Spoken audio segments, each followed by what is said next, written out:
This episode of Review Ed is brought to you by Study Blue, the mobile and online study service that helps students to learn their stuff for free. Anyone can test drive the database of explanations by visiting Study Blue's homepage at studyblue.com. And by Transfluent, a rapid professional translation for Facebook, Twitter, and website. Visit transfluent.com and follow at transfluent_en on Twitter. Welcome, Adam. Thank you very much for being on Review Ed with us this week. And I just wanted to introduce Adam Garry of Dell. What is your actual official title with Dell? Manager of Global Professional Learning and Strategy. That's a good title. All right. Well, thank you. New next generation learning platform, but also, I mean, it is Friday. It is iPad Day. Our theme today is tablets and e-readers as usual. That's in there, but we've also got just some talk of the platform and how things like e-readers and tablets and iPads can kind of fit into that. And we'd love to hear some about where Dell stands on all this. Love to hear your take on the education platform. We talked about it last week and we vlogged about it, but would love to hear any new latest and greatest developments that you're seeing on that front. So I'll just let you take it away. Tell us a little bit about yourself and where things stand. Sure. Thanks, Chris. I'm a former educator, so I was an elementary school teacher for a while, and I was involved with school transformation that was really focused on project-based learning and student-centered. So that shift from teacher to student has been at the core of everything I've done in my career. And so when we start talking about all of these new devices and all of these different ways to access information, you start to think about how is a school either going to manage this or decide what is the right device, right? And that's really the question. So this week I was visiting with a couple of school districts on that very same question, and the tech department in some of those districts is saying, well, what do we do? Do we provide, like you said, e-readers and tablets and laptops? And I like to bring it back fundamentally to, well, what do you want learning to look like? And that's the conversation that I'm having with them. And when you dig down deep and you peel back the layers, you know that people really want it to be a personalized approach to learning. They want all kids to learn at their fullest potential and be able to master content and skills and show that mastery in a lot of different ways. Getting there is the hard part. So if you go back to the model of what is the right device to help them get there, part of that conversation, and it's a hard conversation to have, is, well, what do you supply, and then what do you let kids bring, right? And so what I always try to help districts think through the model of is, if you want learning to look a certain way, then then you should provide the right technology to support that learning model. And then you should open up the environment to let kids bring in other devices to support that as well. So, for example, the district I was working with was working on some STEM ideas and some new ideas around how to teach social studies. And they said over and over and over again to me, we want kids to produce. We want them to make videos. We want them to create their own content and create their own books. And they kept saying it over and over again. I said, so you're saying to me that you want kids to be producing just as much as they're consuming. This isn't, a 90% consumption environment. And they said, absolutely. And I said, well, then you have to think through the use case for the right devices for that. But when kids do consume in your schools, if they want to use phones and tablets and things like that, if they have them, let them bring them. Now, we did talk about also redefining equity in those environments as well, right? Because in a lot of school systems, they define equity as everyone gets the same thing. Right. So we talked a little bit about that notion of, hey, maybe in a K-2 environment, a tablet is a great device for kids because they're learning to read, they're learning math, and repetition is great. And a lot of the apps right now are based on those types of things, right? So it makes sense in those environments, but we don't need to extend that out. Like netbooks was another example, right? Well, where do netbooks fit in?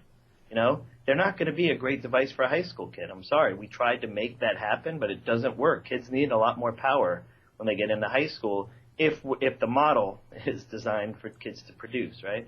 So to sum it all up, basically what I'm saying is that what I see right now is that based on the learning model, and if the learning model is to have kids, own some of that learning and be producers of information, then they're going to need a little bit more power than maybe a tablet and an e-reader is going to provide. And I don't think schools have the money, the budgets to provide all three of those things. So they have to be smart on where they invest and how they invest in technology. So let's talk a little bit more about redefining equity. I like that term because it's key to all of this, and it's something we hear over and over and over again, that if you're going to bring your own device, how do you set sort of that lowest common denominator and ensure equity, but ensure that even the least expensive device that's there is doing what needs to be done.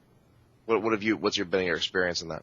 So, the way that we've tried to help schools think through that model is, outside of school, redefining equity is probably more about making sure that kids can get to the internet, that last mile conversation we've been having forever. Right. But inside of school, what we've said is, if you rethink your model and make sure that those kids that need a device to produce, and they can't bring it, but they can get it when they get to school and utilize it and even do checkout, right, at the end of school if they need it, then you got the right model in place to redefine equity.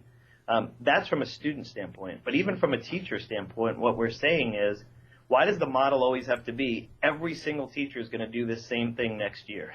Mm-hmm. Right. You know what you get, right?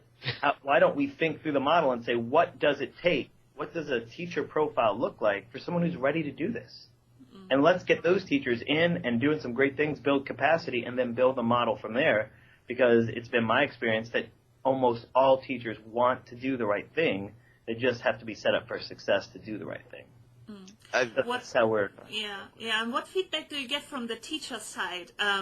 Having, on the one hand, either multiple devices or then trying to figure out in the discussions with you which devices are best for the school to invest in. And then also on the teacher training side, I think they are all enthusiastic and realize that they need and also want to make something with technology, but it's often the question, to what extent, in a meaningful way, and do they feel comfortable enough to actually handle this, and not that they feel a little bit overwhelmed or that their students might actually know more than they themselves do and are not as familiar with technology yet as some of their students might be.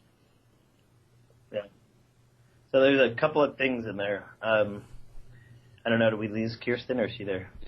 Oh, we lost one. She's back. Okay. Good. I think. There she is. So, from the student point of view, once we do a bring your own device, the teacher has to know and the acceptable use policy has to change to understand that, if a student device isn't working, that doesn't stop the flow of the learning environment. Then there has to be other ways for kids to know, okay, my device isn't working, I should join this group or pair with somebody else, right? And sometimes that's not perfect because the kid is working on something that is a one-on-one type thing, so you have to rethink. But for the most part, we have to make sure that the management pieces are taken care of ahead of time when you move to an environment like that. From a teacher standpoint, the biggest part of this is going back and saying, okay, to the teacher, this is what learning is going to look like. A lot of times, I've worked in one-to-one for a long time, and what was always a breakdown was the folks at the district understood, but they never passed that down to the teachers and said, hey, here's a rubric or something that says this is what learning should look like. So the teachers were doing the best they could based on what they knew, not what the future state was going to be. So all the professional learning needs to be designed around what you want learning to look like, and it has to be an outcome-based professional learning scenario. So when we work with a school system, we actually build the capacity in folks, but it's through outcome-based scenarios. So that concept of professional development is great, but we understand that in school systems, sometimes you only have time for an experience. That's just something where you go, you learn something new, and you reflect. But what happens is, if we stop at experience and we call that professional development, the outcome can't be increases in student achievement. There's no process attached to it, right? Right. So that's the way we're supporting the move for teachers. If they say the model is personalized and blended, you got to do the right professional learning. And then you had a question in there about, when we're having the discussions about the actual product that they use or whatever the device is going to be. I've said this over and over again. I can't wait for Dell to have a tablet so I can walk in and say, this is not the right device. That's the only reason why I want Dell. Not because I think that it's going to revolutionize what people are doing. You know, like I said earlier, I think K2, we can do some really exciting things. And I think, you know, here and there it would be a good device for some kids. But to give every kid one and say this transforms teaching and learning, I think is the wrong way to look at it. I think that's that you said that very, very well. I mean, like I said, it's iPad day. So did you check? Did you find something in your mail today, Chris, or not yet? Not yet. No, not yet. But it is on the vehicle, ready for delivery. I did check that this morning, so I verified that. You guys think I'll see anything about iPads in New York City today? Nah, nothing. No, pretty unlikely. No, are you near an Apple store? Oh, yeah. Yeah. Right around the corner. The lines are probably, you'll run through the lines on your way to your meetings this morning. But, you know, I think that's something that it's very hard for people to get away from, because we do think of these tablets as these wonderfully, you know, transformative devices. And it's one of those words that even I use too much. But really, it all comes back down to this same old system development life cycle, you know, assessing your requirements and all the fundamental IT basics that can get lost in the latest and greatest thing from whomever. Usually that happens to be something shiny from Apple, but you know, even if Dell, you know, for example, replaced the Streak and had this great new tablet, you know, where does that fall into the ecosystem? And maybe in a couple of years, the technology will be there for something more tablet-y to really be it, or we'll have clamshell tablets, or, you know, there'll be something cool, I'm sure. But for right now, you know, Intel has said this all along as well, that you know, something that you know, has some of the functionality of a tablet is never a bad thing, but when it comes down to it, kids need to produce, and you need the software and the hardware all working together to make that happen. So, yeah, I mean, and Chris, we've talked about this before. It's that concept of, you know, when you start looking at the models. My thought process on this is that the whole idea of the way we look at information today is based on a time of information scarcity. You know, I mean, we package things a certain way because that was the only way to get the kids the information. And in a time of information overabundance, you don't have to package information the same way. We have to relook at how we organize information for kids to interact with it, right? And I believe that in that kind of environment, what happens is kids then get to choose the resources and learning objects that they want to help them master content, right? And teachers are supporting that kind of learning environment, but it doesn't have to be, here, read chapter 1 and answer the questions in the back, and now you've learned this, because we know that just doesn't happen. Right. Adam, I think it was an excellent summary. Thank you very much, and I really appreciate taking some time early this morning to have a chat with us, and good luck making it through the crowds near the Apple Store. Yeah. Thanks, Adam. It was a good talk. Thanks. Thank you. It was nice meeting you.